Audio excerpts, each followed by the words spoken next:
Halo semuanya, perkenalkan nama saya Beatrix Wijaya Manuela Putri Kanida. Saya merupakan siswi di SMA Negeri 3 Palangkaraya dan saya duduk di kelas 11-1 dengan guru mata pelajaran sejarah saya pada Stanto Pranata Ginting. Pada tugas sejarah kali ini saya akan menjelaskan materi bab 1 Indonesia di bawah tirani Jepang dan akan berfokus pada bagian A, masuknya Jepang dan jatuhnya Hindia Belanda. Sampai mendengarkan pemaparan materi dari saya.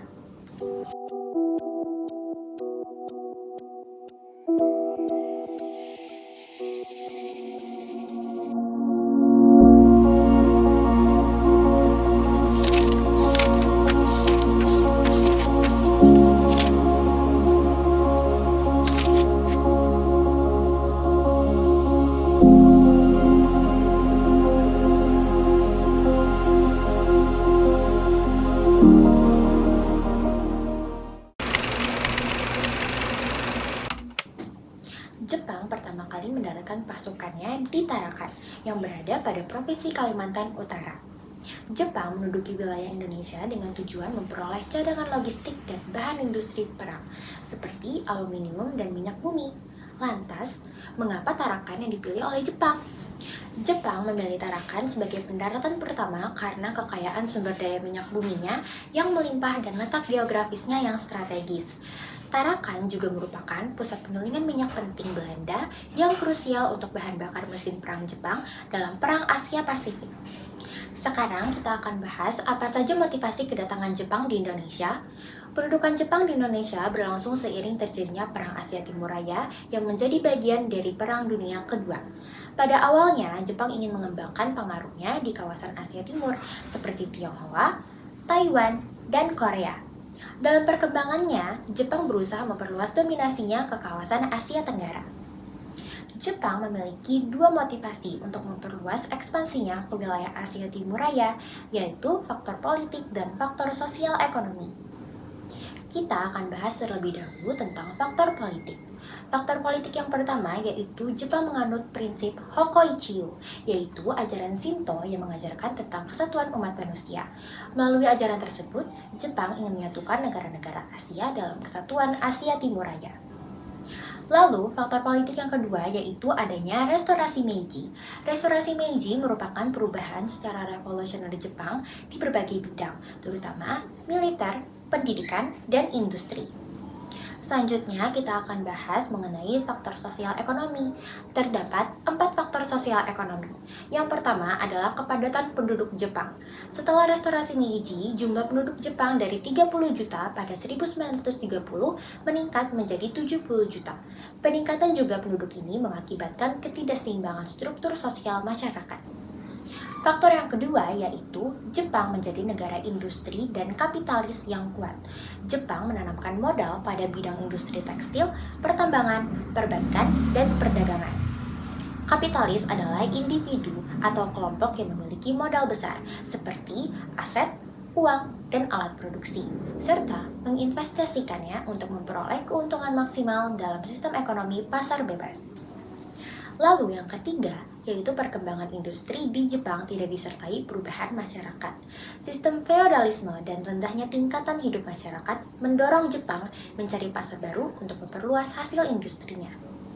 Sistem feodal atau feodalisme adalah struktur sosial, politik, dan ekonomi hierarkis yang mendominasi Eropa abad pertengahan, berbasis pada kepemilikan tanah, kesetiaan, dan pertukaran layanan militer. Faktor yang keempat atau yang terakhir adalah perkembangan industri Jepang terancam tidak stabil karena terbatasnya bahan baku yang tersedia di Jepang. Ekspansi Jepang di Asia Timur dimulai sejak 1895 ketika Jepang meraih kemenangan melawan Tiongkok. Selanjutnya, pada 1905, Jepang berhasil memenangkan pertempuran melawan Rusia. Kemenangan ini membawa pengaruh ke negara-negara Asia lainnya dan menunjukkan bahwa Jepang merupakan negara terkuat di Asia. Hingga 1940, pengaruh Jepang meluas ke negara-negara Asia.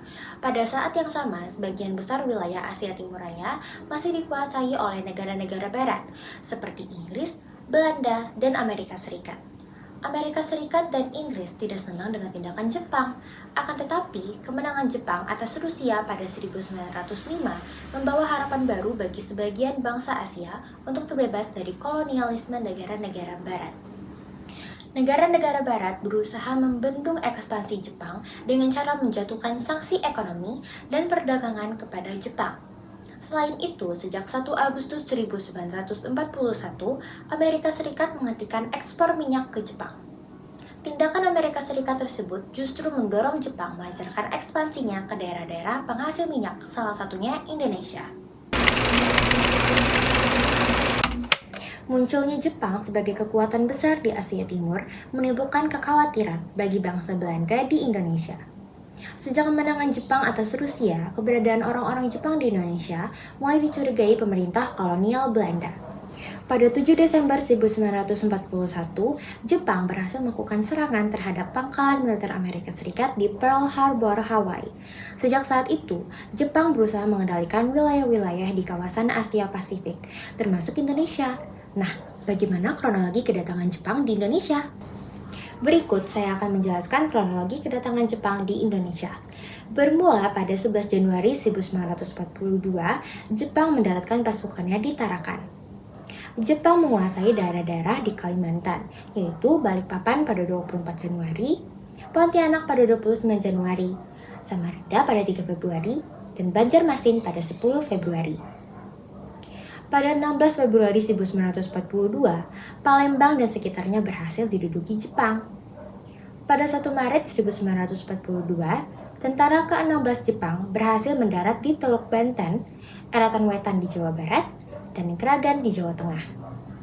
Pada 5 Maret 1942, Batavia yang saat itu berkedudukan sebagai pusat pemerintahan kolonial Belanda dinyatakan sebagai kota terbuka. Pada 8 Maret 1942, Belanda menyatakan menyerah kepada Jepang. Setelah berhasil menduduki Batavia, Jepang melanjutkan invasi ke arah selatan.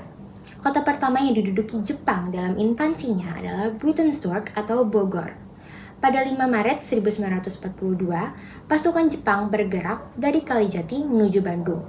Pasukan Jepang menyerbu Bandung dari sebelah utara, dengan Ciater sebagai titik awal serangan. Akibat serangan ini, pasukan Belanda terpaksa mundur ke daerah Lembang. Meskipun demikian, pasukan Jepang berhasil menaklukkan Lembang. Pada 7 Maret 1942, Jepang berhasil merebut kendali atas Lembang. Letnan Jenderal Hitoshi Imamura meminta pasukan sekutu yang ada di Indonesia menyerah tanpa syarat. Apabila tuntutan tersebut tidak dipenuhi, Jepang mengultimatum akan melakukan serangan udara dari atas kota Bandung. Keesokan harinya, pada 8 Maret 1942, Belanda memenuhi tuntutan Jepang. Gubernur Jenderal Jardo van Starkenborg, Letnan Jenderal Hatterpoorten, dan beberapa pejabat militer Belanda tiba di Kalijati untuk mengadakan perundingan. Delegasi Jepang dipimpin langsung oleh Letnan Jenderal Hitoshi Imamura. Dalam perundingan tersebut, Belanda menyerah tanpa syarat kepada Jepang. Penandatanganan kapitulasi Kalijati menjadi akhir pemerintahan kolonial Belanda dan sekaligus menjadi awal periode pendudukan Jepang di Indonesia. Kapitulasi Kalijati adalah perjanjian penyerahan tanpa syarat wilayah Indonesia dari pemerintah kolonial Belanda kepada Kekaisaran Jepang pada 8 Maret 1942 di Kalijati, Subang, Jawa Barat. Isi perjanjiannya yaitu Belanda diminta menyerahkan seluruh wilayah kekuasaannya di Indonesia kepada Jepang tanpa syarat. Letnan Jenderal Hatterpoorten menyerahkan kekuasaannya kepada Tentara Ekspedisi Jepang yang dipimpin Jenderal Hitoshi Imamura. Jepang pun mulai merombak pemerintahan sipil Hindia Belanda. Awal kedatangan Jepang di wilayah Indonesia disambut bangsa Indonesia dengan penuh sukacita. Jepang dianggap sebagai penyelamat bangsa Indonesia dari penjajahan bangsa Barat. Sambutan tersebut tidak terlepas dari propaganda yang diberikan oleh Jepang terhadap bangsa Indonesia. Jepang memiliki propaganda untuk bangsa Indonesia, yaitu antara lain, yang pertama, Jepang berjanji membebaskan Indonesia dari penjajahan bangsa Barat. Yang kedua, Jepang berjanji memajukan bangsa Indonesia. Yang ketiga, Jepang menegaskan mereka merupakan saudara tua bangsa Indonesia.